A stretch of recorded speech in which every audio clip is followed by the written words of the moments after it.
This is your city. This is your city wants to know. We want to know the background, the heartbeat of what makes up our beautiful cities. We dig into the backstories, from the struggles to the successes of our local entrepreneurs, small business owners, artists, not-for-profit organizations, and the many, many people who make up the intricate tapestry of our communities. Real people, real stories, by you and for you. But wait, that's not it. I love giving my opinion. Just ask anyone who knows me. We can't get enough of the honest, gritty feedback of places that we spend our hard-earned money. I'll give you the good, the bad, and the ugly of the places I eat, sleep, and visit. Disclaimer, my opinion only.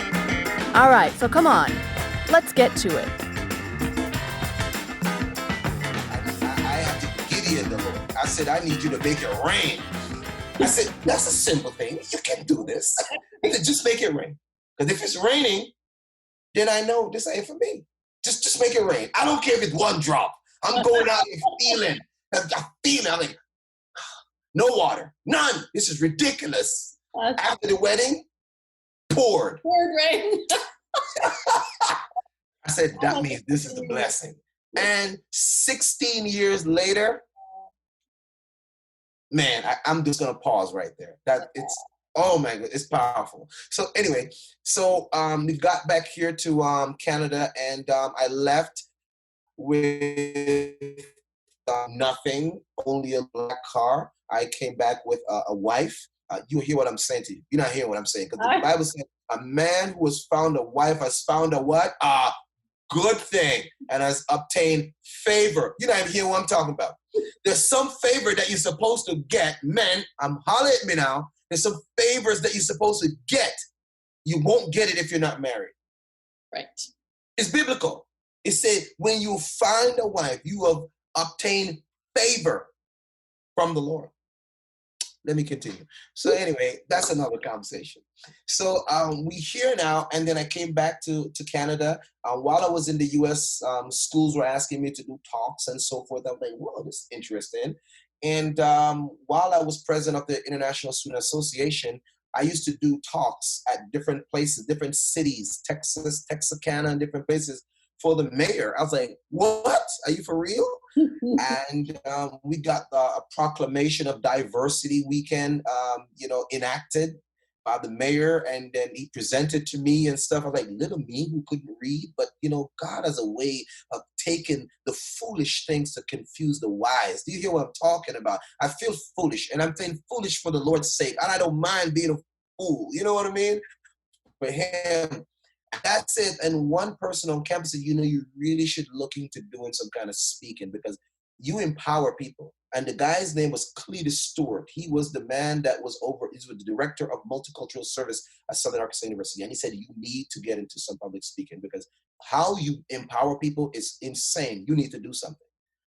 And I said, whoa, okay, maybe something here. Then I started doing it, and people were calling for me. And I said, whoa. And so I came back here to Canada now. It was like, okay, so what do I do? Do I get into teaching and stuff like that?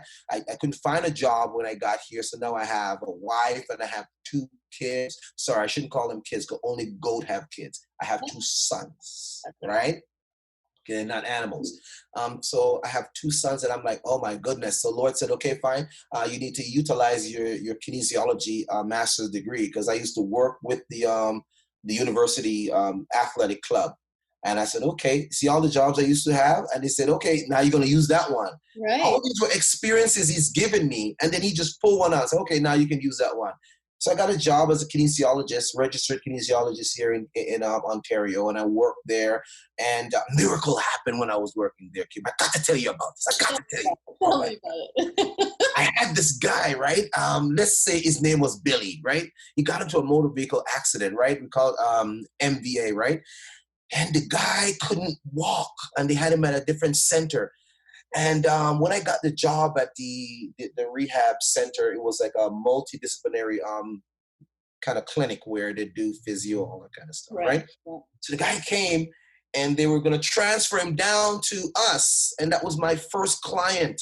The guy said, oh, you have this guy. This guy cussed like a sailor, upset. I was like, oh my goodness. So I said, Lord, I don't know what's going on. His ankle now is now immobile. He was in a cast, and he was there, and they couldn't get his heart rate up. You know, they couldn't get him to work out and sweat because he loved to do that before the accident. And he was always frustrated. He was always cussing me out. And then one day I said, man, listen, man, you want to get better or what? You coming here giving me a hard time and stuff like that. I said, you better knock it off. You know, I was tired of it, right? This was like the first week of my job. You hear what I'm saying? Go fire, right? So I prayed. I said, Lord, this is crazy. What do I say to this guy? He said, tell him that he will be able to walk again in 6 months. I said, yeah, sure. All right. The orthopedic surgeon told this guy 2 to 3 years. Wow. This is it in his file. And you go tell him 6 months. Yeah, sure. I told him, I said, you know what? I said, Lord, if this is not you, don't let me say it. I said, tell him. I said, you'll be able to do this in about 6 to 8 months. And what did I tell you to say? Yes, 6 months. I said, 6 to 8, 6 to 8, 6 to 8. And you know what? He showed me workout plans that I should put in place for this guy, help this guy, rehabilitate this guy. Within 6.5 months, this guy was he was discharged. Wow. From the clinic. Nice. A clinic was upset. Clinic because obviously he was a cash cow, and he's now gone, right? And he discharged, gone, because of the success of what happened there. So I worked as a kinesiologist here in Ontario, and while I was doing that, I started talking. The Lord brought back "Work Your Words" to me, and while I was there, He said, "You need to go get the book ready." And every night for 2.5 months, I go to a coffee culture up there on Major Mackenzie in Vaughan. That's where I was staying. And I sit there every night. I close that coffee shop. And then I come home at like 2 o'clock and then get up in the morning again to go to work. I did that for 2.5 months, and that's where Work Your Words was written, in that coffee shop, coffee culture. I wrote that book, got it out there, and then people just started loving it. And then people started calling me to speak on the book and so forth. And then the Lord said, okay, fine, you need to write that book called The Anatomy of the Kingdom, right? And I'm just like, I can't write. He said that doctors and lawyers, PhDs are going to be reading this book. And you'll talk to me like that. I'm just like, no, not me. I'm a dumb guy. I can't read. Maybe somebody else. He said, yeah, you're going to have to write that book. And you know what? He told me that when I was doing my doctorate program in Florida, because I was cutting a cadaver. And then I started talking to him about this stuff. I said, you make this stuff? And I'm talking to the cadaver, and people were in the lab looking at me like I was nuts, because we were, in our garb and stuff, and the body was just opened up on I was talking. I was like, my God, you made this? I mean, I started dissecting veins and all this different stuff, and I was like, oh my God, this is amazing. He said, you're gonna write a book about that. Came to Toronto, and I went to the library, did all the research. I said, I don't know what I'm doing. He said, just go, do what I tell you, to follow my instruction. I went, did the research on the heart, on the brain, all of these different things, and all the stuff you were learning about in your biology and in your medical biology is for this book. And I laid this thing out and finished this book, and I'm telling you, it's a book that everyone has got to read. Because it's not about church, Kim. It's about a relationship with the King. It's not about religion. It's about relationship. And it took me months to figure out, what do I call it? Anatomy, because we are his anatomy, right? In the kingdom. And our goal is to create a community. Because where 2 or 3 are gathered, I don't need to finish that. My God. Amen. I love how on that book you say, this book is not for everyone. No, it's not. It's for anyone. Anyone. Who's wondered if there was a God. That's correct. And how to find him. That's correct. It's not for everyone. No. It's for anyone who's anyone. I love that. And he told me to write that specific line there. Yeah, I love that. Yeah. He told me The to write that. anatomy of the kingdom and the power of community, changing right. religion for a life of function and purpose. That's correct. It's a It's powerful book. It's a powerful book. And the thing is, when I'm reading it, I'm thinking, this is absolutely true. This is not for everyone. No, it's not. But you don't have to be, I'm just going to say these words, you don't have to be a believer to get into this book and love it. No. Like no, you you have don't. brought science and, if I can use the word religion, because that word sometimes That's correct. That's correct. Those are two big symbiosis, like, pillars in life. work together. That's correct. And most people miss that. And that was a struggle for me, Kim. I was like, he said, you're going to use science. And I said, I have limited science. He said, no. You're going to use science and religion to explain to people what the kingdom is about. I said, are you for real? I said, science? Duh, I'm a dumb guy. All right. Who are you? Who am I to tell people about? He said, no, you're going to use these two. The guy with in science is a dumb to guy. show them this is what the kingdom is about. And this book was over almost 500 pages. I had to distill it down to this. Wow. The part 2 is coming. It's going to blow your mind, the next part of this I stuff. think everybody should have this book. And I'm not just saying that because, I love you and I love this book. I think everybody should have this book. It's a powerful book. Most preachers, I came to your church and spoke on this before, thanks to Pastor James, but most preachers are not willing to hear the message in this book, because one part of this book that God was showing me is that I used to go to different churches, right? When I was in the U.S., I visited the church, and the Holy Spirit said, that's not it. While they're preaching, I get in trouble with my wife so many times. I would nudge her. I said, did you hear that? She said, what? I said, did you? And it was so audible. It was so loud. The Lord would be speaking to me. He said, no, that's not it. And the preacher was hawking and spitting and getting on. I was like, he said, that's not it. And I said, did you hear that? Because I thought she heard it because it was so loud. He said, that's not the message. And he would tell me what to write down. He said, this is what I'm trying to say. They're not saying it right. So a lot of preachers are not wanting to hear this book because a specific story that the Lord broke down for me was Moses in the desert. There's a lot of pastors who are trying to be the end all. Everything stops at them. The buck stops at them. They're over everything. They're in everything. But that is absolutely wrong. You have preacher, pastor burnout. And the thing is, it affects their health. And some of them die and they're gone. I don't know if they're gone to heaven, but they're gone someplace before their time because they're trying to do everything. And God sent Jethro in the desert to stop Moses and said, what you're doing, quote unquote, is going to kill you and these people. He said, you need to divide the men by 10s and 50s according to their strength and their gift. It's called delegation. You hear what I'm talking about? So you can do what you need to do. And the Lord said, the body does that naturally. I said, watch out now, God. He said, yes, the heart doesn't do everything. That's right. Oh my gosh, it's another story. I'm sorry. This is. I love that because you're explaining the book a little bit, because I don't want people to walk away thinking this is a preacher book, because this is not. It's anything bad. Like the body does that, It's like we think that maybe, what good is an appendix, right? Does it really do anything? But every part of our body has. Oh, this is powerful. The research behind that, Kim, was amazing. When I started digging into it, and because back in the day, they said it was just it's a piece of thing that was just hanging down, and it is vestigial. That's what they call it. That's the term, vestigial, meaning having no particular meaning or function, right? And they cut it off. Are you talking about the appendix? Yes. Yeah. And they cut it off because when it inflames, then they cut it off. They said, get rid of it, right? But that thing has healing properties. It has cells in there that are only released like an hormone, right? It released like a hormone when there is something that needs to be done in the body. And it's crazy. Like in the body, we getting rid of these things. We're cutting off these things. We're calling vestigial. Even we do that to people too, Kim.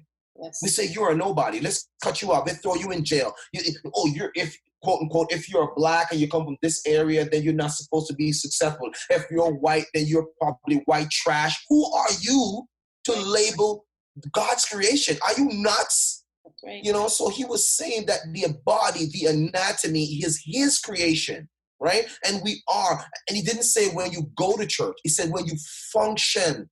And function is very key in the body or in the church body. Because if you go to church and you feel like you just, you know what, let me just say this. You know why many people, he showed me this, why many people are church hopping?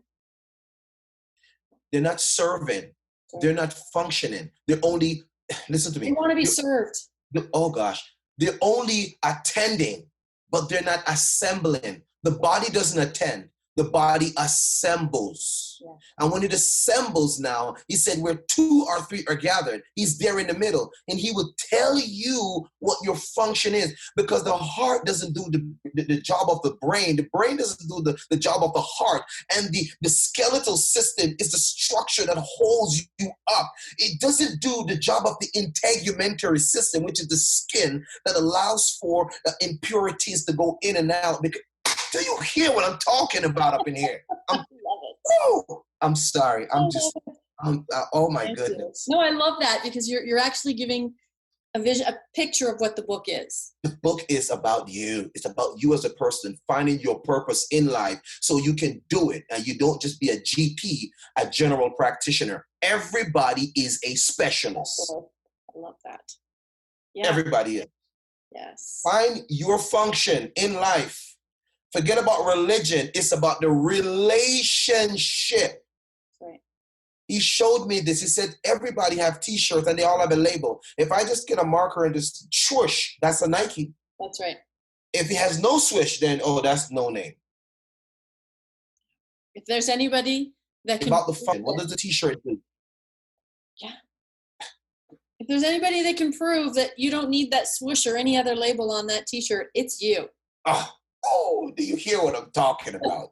Kim, you got this. And it's so powerful to talk to people who get it, because the conversation becomes so rich and you oh my gosh, it's just, I'm so thankful that we're doing my this. My ears are starting to hurt because my smile is like up here into my ears. That's a blessing.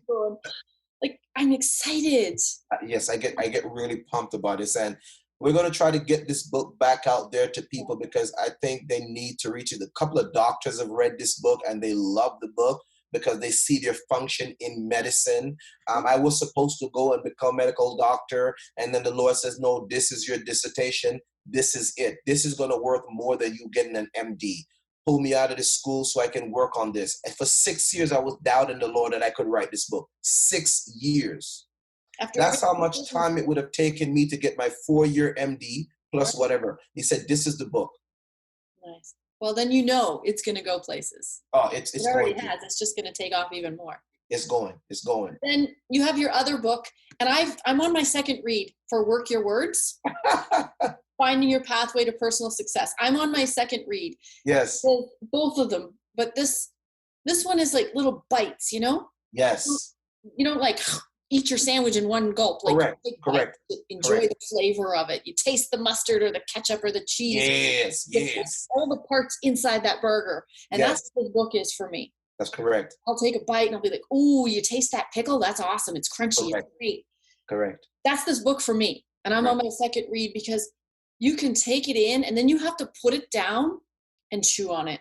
Yes. And go, oh, how do I work that into my life? You have to work the words. Yes. You know? Like, there are so many things I could probably quote the whole book for people, but I'm just, there's one, it's brand your success with high standards. That's right. You should always make honesty. Yes. Integrity. Yes. And accountability the standards that guide your success. If we had more people who lived those words, yes, our world would be so much better. It would be the world that we say we should have. Correct. Integrity, accountability, honesty. I'm a huge accountability person. Yes. Like, there's just one example in this whole book. Like, chew on that. But it all starts with us. It starts with you. It starts with me. We can't say, I wish those other people would work with integrity. Yes. We have to work with integrity. That's correct. It's the personal success. It is all about the personal. And then with that personal success, it's just going to emanate out there. Man, Kim, you're on it. You're on it. You got it. Like your students, they're these students that people deemed, I don't know, the bottom of the barrel or something, Correct. you know, they were in the hallway laying on the floor just so they can play a game of basketball with you That's one-on-one, correct. Yes. because your personal success emanated out to them. You're working your words. They had such respect for you that just to be with you was a gift and an award for them. That's what It we was should all powerful. strive for. It was powerful. I love that. But Kim, even right at the top of the book, it says, changing your thinking changes your words, and right speaking change your way of living. The Bible said that you will have what you say. You will have what you say. People call And it then it goes, into existence. you hear what I'm saying to you. He said to declare a thing and it will come to pass. Those are promises. That's Those are guarantees. He said, if you do this, this is going to happen. My son, he's a coder. He likes coding, right? And there's a statement in coding that says, if, then. They call him if, then statement. If you do this, then this will happen, right? But we're not working the right words. We are working, the work part of words is the believing part. Okay, I am going to do this. I told my students one day I was playing basketball, one of them, and I had 15 of them lined up. I don't know how they did so well on the test. I was even so upset at them. I said, how dare you? All of you at the same, you trying to kill me? Mr. Guy, bring it on. What's up? I had 15 boys, right? Ready to play me one. I said, I want to whoop each and I do not want anyone to beat me today. That's right. I played each and every one of those boys. Mind you, I won all the games, right? And I'm not saying that to toot my horn. By the time I was finished, I crawled back into my classroom and fell asleep on the desk. My wife called, where are you? I woke up, think about like 9 o'clock p.m. I was so tired. But the thing that is very pertinent about mention is that you say a word, but you have to back it up with the action. The action is the belief. We will do only what we believe in life. Right. If you don't believe it, you won't do it. Doesn't matter what anybody else is saying. Well, if you say you can't, then you can't. But you can. Henry Ford said that. I believe you. Whatever you say, I believe you. If you say you can, you're right. And I love your analogy of a can. It's like, I can, and it's a can. A physical, like you can, and you can put things in there. You can. That's right. That's right. You can put yourself in that situation. You envision yourself. You can do this thing. You have to see it. You meditate on it. You chew on it. And it's how you find your pathway. Because your pathway is just like the fingers. We call them appendages or phalanges. That's the anatomical word for them. And when you make a fist, they're all together. But when you spread them out, they're all going in different directions. Yes. So I told the kids, you're in the classroom now, but as soon as you graduate, you become a high five. That's awesome. Everybody is going their own different direction. Why? Because the muscles are pulling these appendages in different direction. Your muscle is your passion. It's going to pull you to where you're most passionate about. The thumb is not going where the finger is going. This is east and this is west.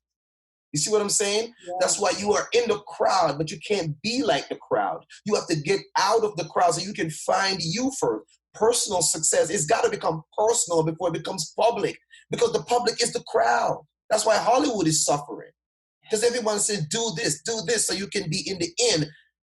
But how many suicides are happening in Hollywood right now? One of my greatest actors, what's the guy's name? Williams. What's his name again? Williams. Oh my God. He did Miss Doubtfire. What's his name? Oh, Robin Williams. Yes. I mean, guy was brilliant. Mm-hmm. These guys are just falling off. Suicide. Mm-hmm. I mean, my gosh. Many of them, I don't know what their stories are, but they're just falling off. Suicide is on a high. On university campuses are happening too, because they're living in the crowd and they're there to get this degree. But as soon as the last year comes, they're starting to stress. That's why they call me in. come and speak to our students. They're starting to stress because now the fist is widening up and it's opening up. And now it's time to decide, where do you want to go? Which path to find your success? You went in as a fist, as a cohort. At the end of your semester, you're a high five. You better know where you're going. Right. And you better have the Lord with you. Yes. Yes. He's going to lead you to where you need to go. Now. Yes, ma'am. So because you're not busy enough, like I've already stated, now you are the founder of Work-Life Enrichment Seminars. Oh, yes. Oh, yes. Work-Life Enrichment.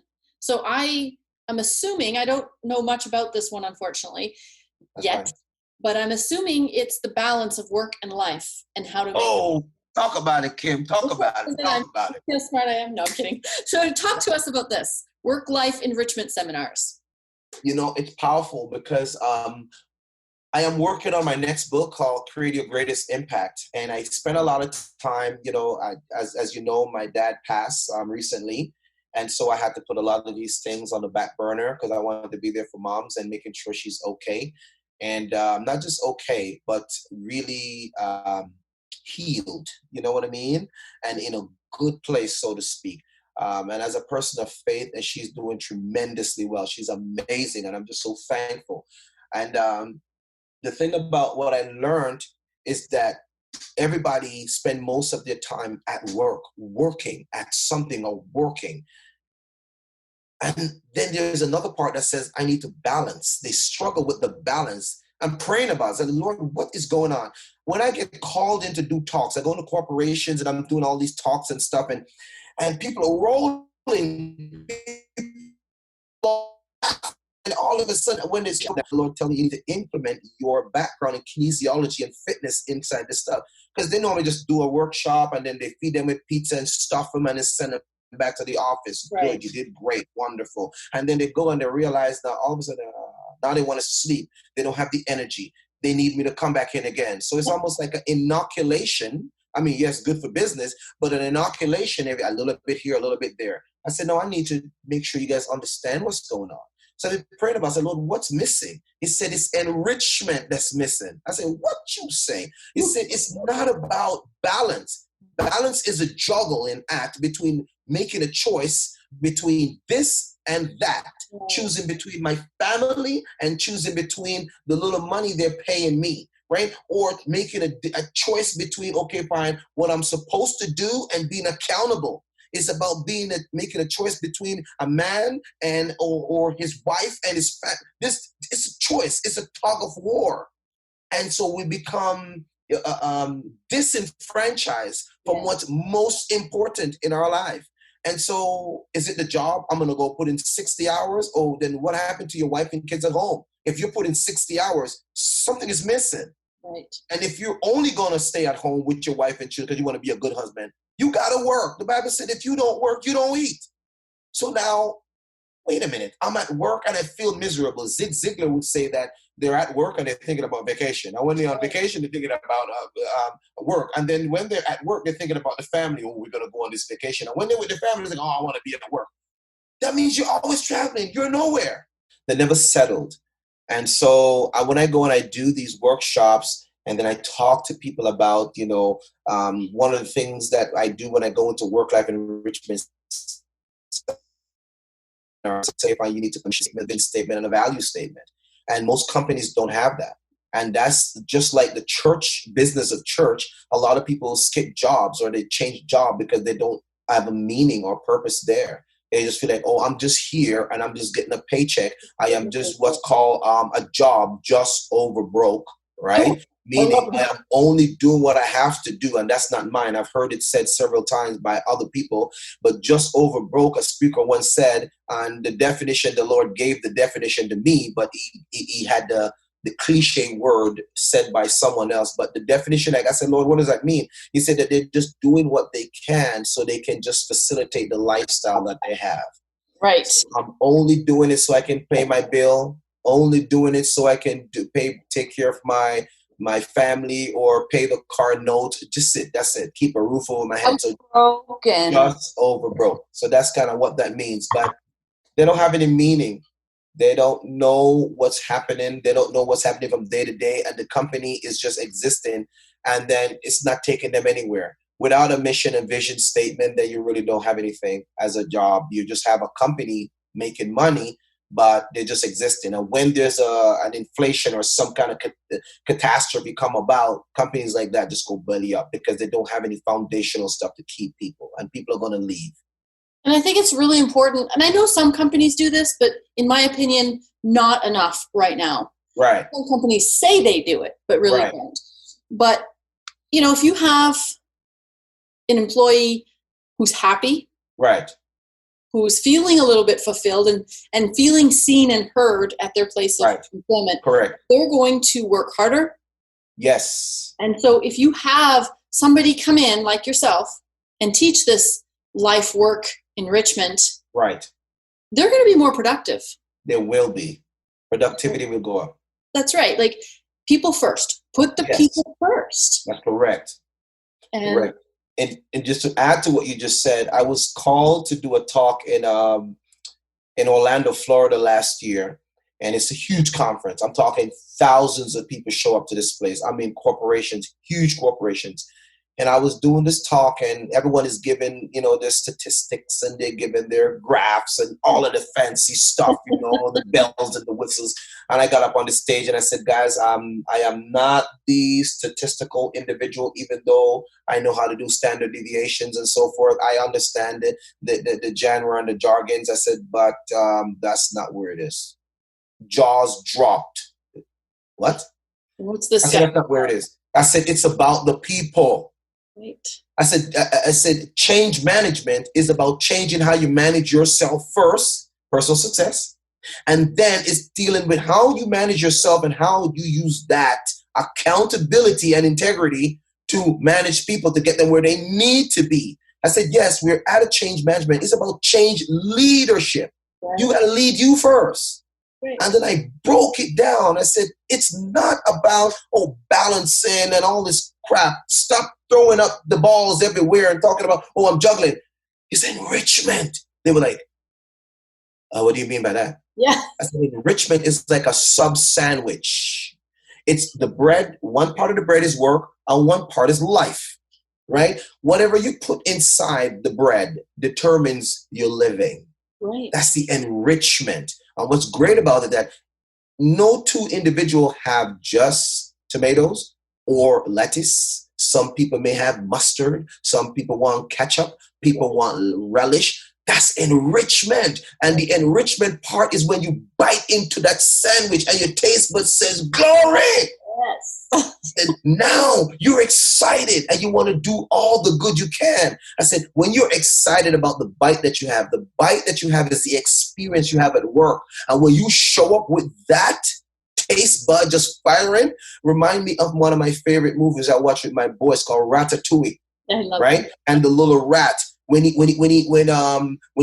bite into the strawberry and he just pow, pow, pow, pow, pow, taste buds are just going crazy. That's what happened to us when we are enriched. Where we live, work, play, and pray. Those four main areas will be impacted greatly, immensely. When you show up at work, you're not doing it because, I'm just getting a paycheck. You're like, man, I'm here. What's up? That's right. And you get this done. You're focused. You're not on your phone. You're really working. And you're done with that. You come home. The boys or the kids said, hey, Daddy, how was work? Work was fantastic. I kicked butt today. And now I'm not at work right now. What do you guys want to do? Let's go outside. Let's go do something crazy. Let's go wrestle. And now you're fully at home because you're enriched. And then after that, now you said, boys, I'm done now. Daddy got to go take care of his health. I put on my sneakers and I hit the escarpment and I go run that thing. I go up and down that thing. I feel like I'm going to die. But when I get down, I have some exercise videos that are coming. It's so powerful. Okay. Whoa. And then I'm come down and I'm gasping for air. I'm like, oh my God, I almost killed myself. I say, you ran the escarpment? I said, yes, and I'm going to do it again. And so that part now becomes enriched because I'm taking care of my health.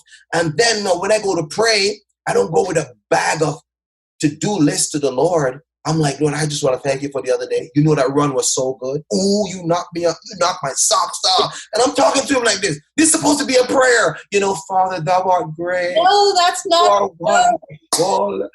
communication. It's talking. I love it. You are so, you are Alpha. You are the Omega. Ooh. Let's have a praise moment. That's just religion.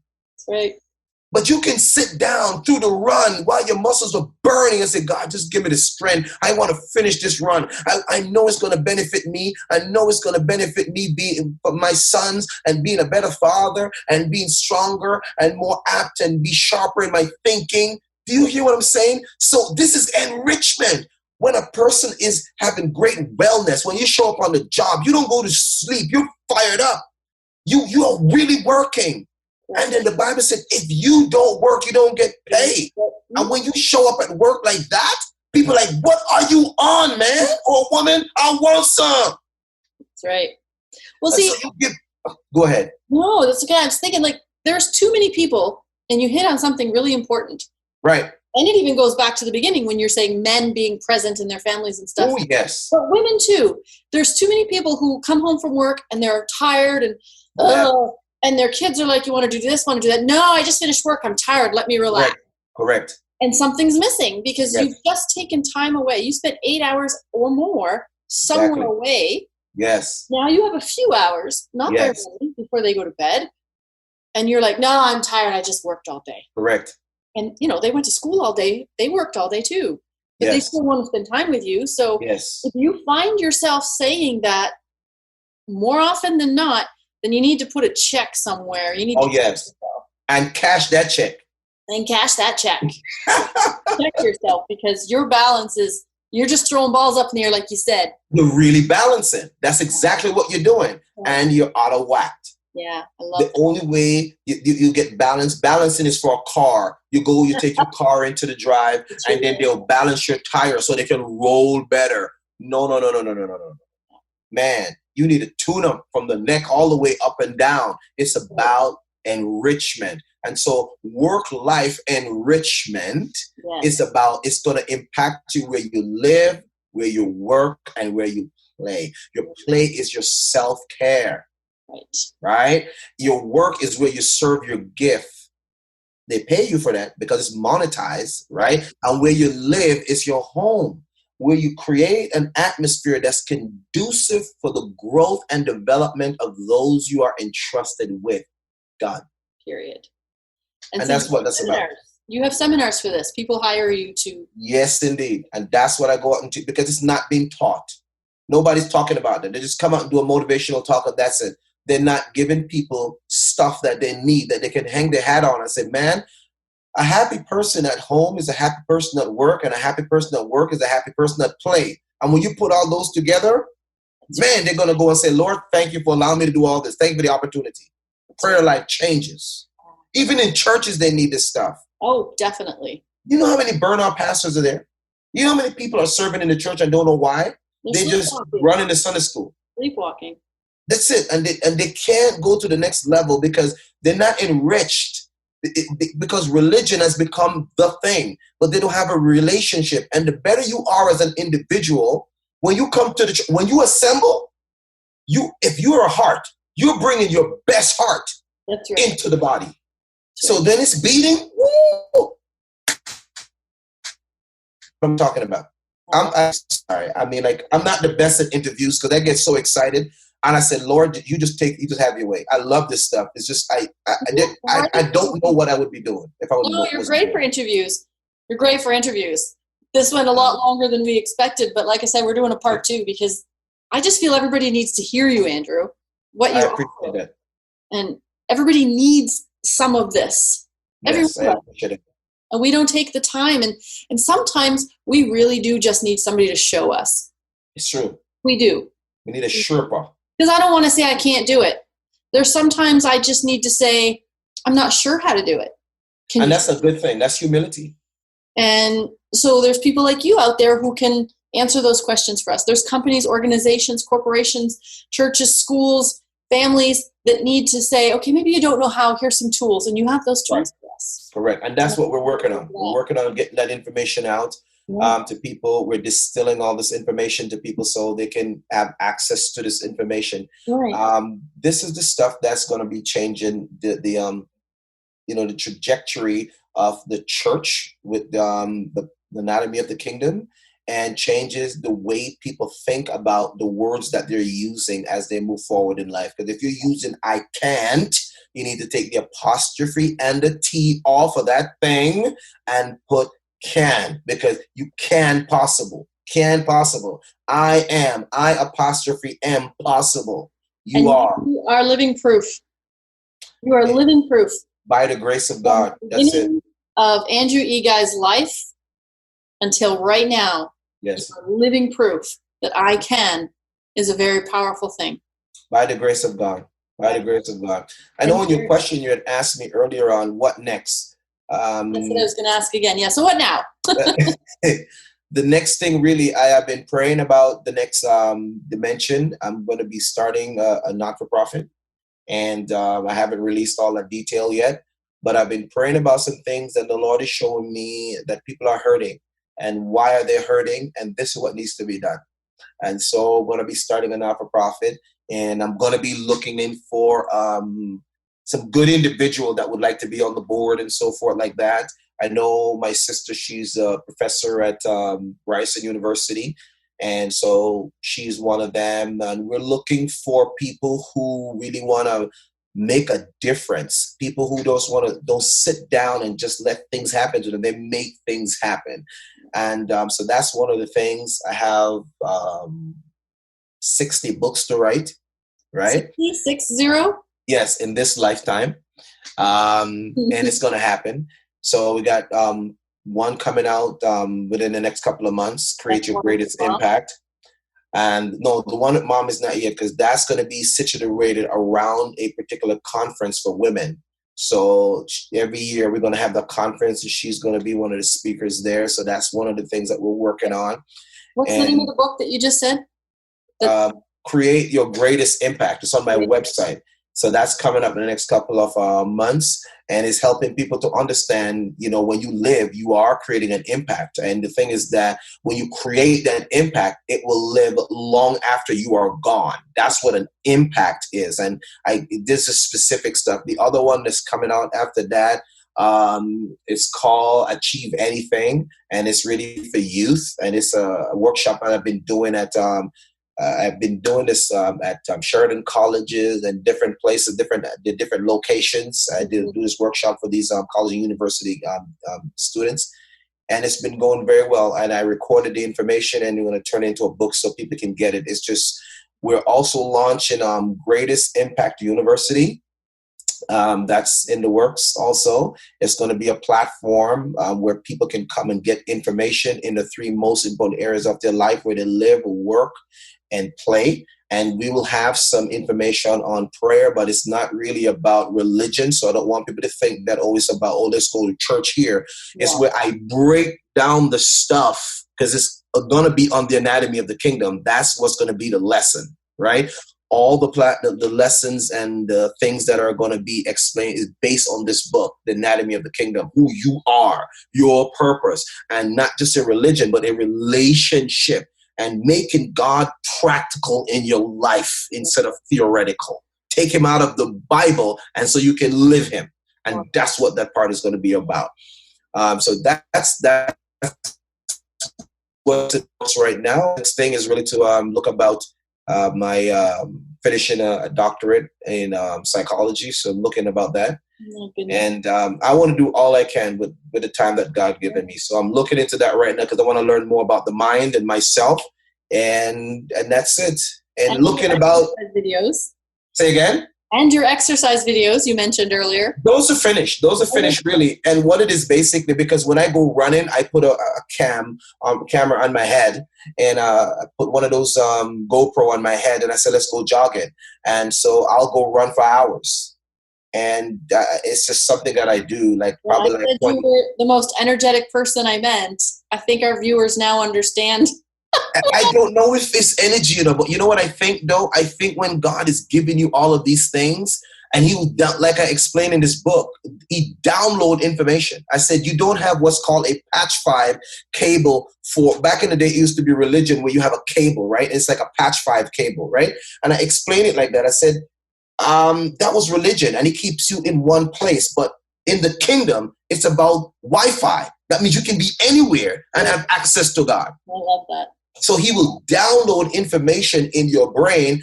And if he's giving you all these things, it's because he expects you to do them. It's your job. That's right. And so you have to take care of your wellness, because most people who I think go to church and stuff like that, they don't go to the gym. Yeah, and you don't need a gym. You can just go and run. You can go work out. And I give them several things that they can do to help keep that heart rate up, so you can flush all of the impurities out of their arteries, and so it doesn't clog it up. And they have arterial sclerosis, all of these different diseases. It's just because of my medical background, I know, and I don't know everything. There's some stuff I don't know. I don't want to know everything. Einstein says, I only need to focus on what I need to know. So I keep that in mind. But the thing is that we're missing so much, you know? Yeah. So much we're missing, and we just need to make sure people get it.